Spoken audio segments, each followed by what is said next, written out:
Come my way, my truth, my life, such a way as gives us breath, such a truth as ends all strife, such a life as killeth death.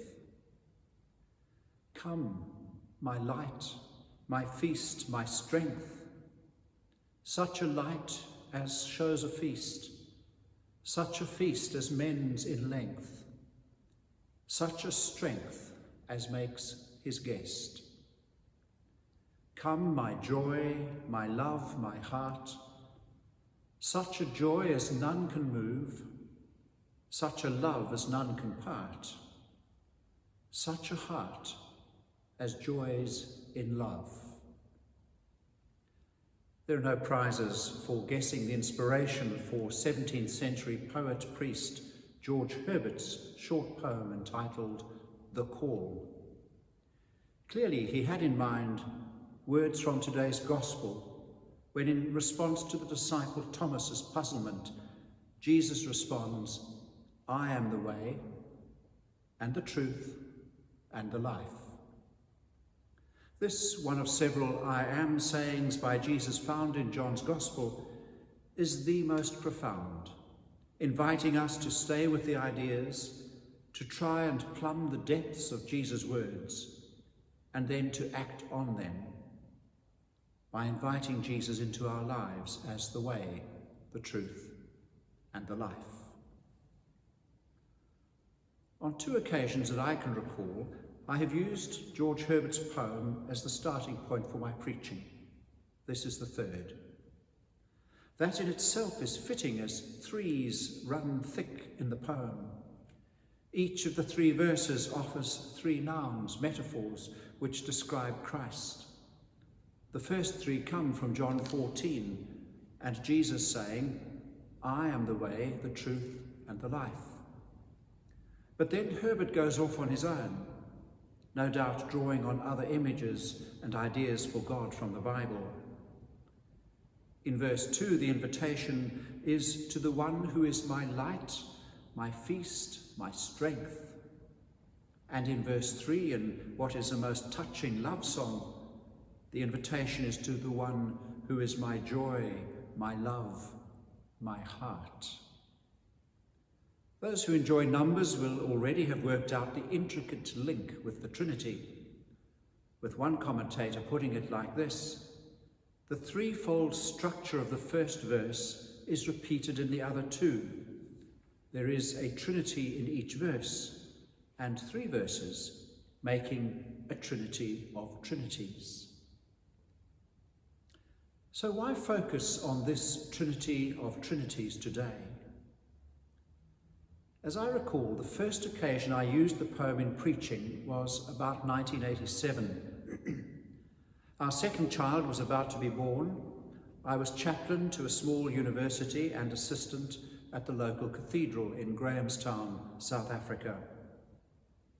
Many of the people in the city were in lockdown, living under a strict curfew from sunset to sunrise. Unemployment, hunger, illness was rife through those winter months. No public gatherings were allowed outside. 3 was deemed a crowd. Vigilante groups roamed the streets at night, pursued by heavily armed police and army. From the top of a hill, huge searchlights played across the valley, crisscrossing up and down the rows of matchbox houses.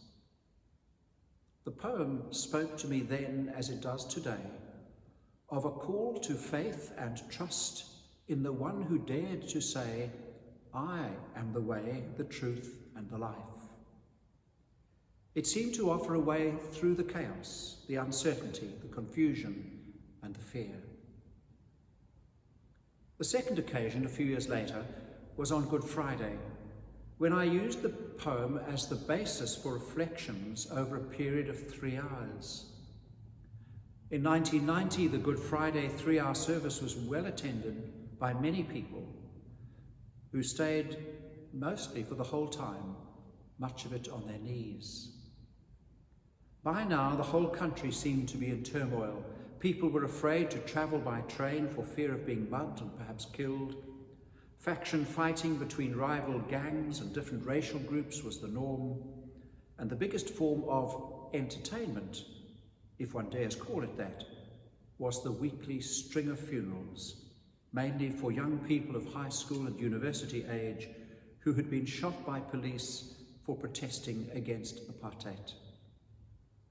At a time of civil unrest and chaos, the call to the one who claimed to be the way, the truth, and the life brought a sense of order and calm.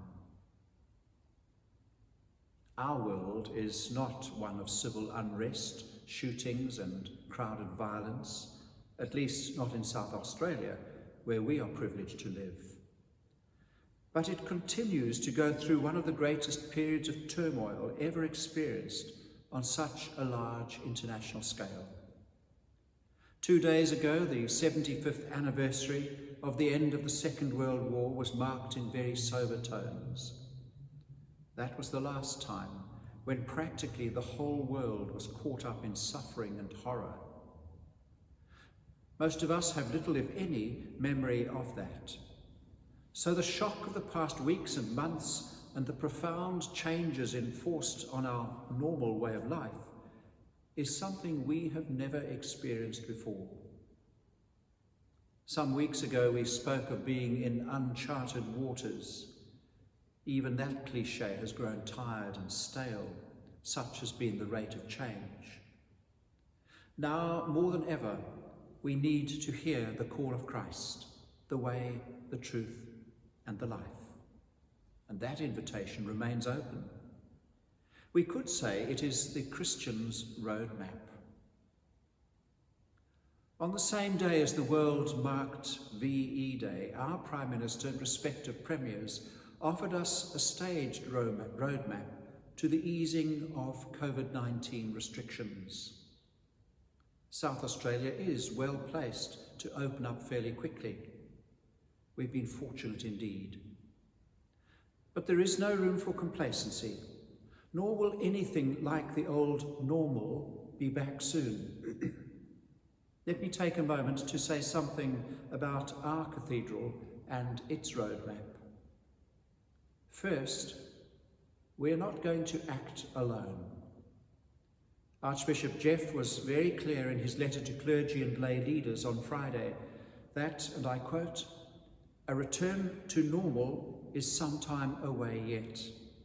Social distancing and hygiene requirements will continue even as other restrictions lift. And there is continuing need for us all to take responsibility to do what we can to keep safe." Second, the cathedral is not going to be open tomorrow. In the first instance, we need clarity on what is allowed and what is not, what is wise and what is not. How many people could actually safely be in the space, and how will that be monitored and staffed, with most of our welcomers in the vulnerable age category? And then the cathedral is currently a work site and therefore not ready to be opened safely. There are a good few weeks of work to be done before the scaffolding comes down and our building is cleaned. And third, even when numbers are raised again as we enter further opening up stages, we do not yet know what sort of worship we will be able to offer. While we may long to receive communion again, such an important part of our DNA as Anglicans, it seems unlikely that that will be possible anytime soon. Please, do not put pressure on clergy and staff. I can assure you that I am as keen as anyone to have the cathedral doors opened for people to come in to pray and to worship God. And so I find myself wondering if this sort of confused and confusing world we're living in now, where emotions swing this way and that, is anything like that which Thomas and the other disciples faced when Jesus made his "I am" statements. What was it like for the very early church when they witnessed not only Jesus being killed, but Stephen too, the first of many to be called martyrs. Many of the story threads that run through the Bible deal with confusing times, uncertainty, opposition, difficulty. Nowhere is this more clearly seen than in the Psalms. Yet time after time, the great Bible preachers, the storytellers, and those called prophets bring the people back to God, who in today's Psalm, number 31, is called a rock of refuge, a fortress, and a stronghold. It is this God who sent Jesus the Son to become the Saviour of the world. The same Jesus who, when faced with the fear and confusion so well articulated by Thomas, said, "I am the way, I am the truth, I am the life." I love the way that George Herbert turns the invitation around. In the Gospels, it is Jesus who calls the disciples to follow him, who invites them to follow him along the way.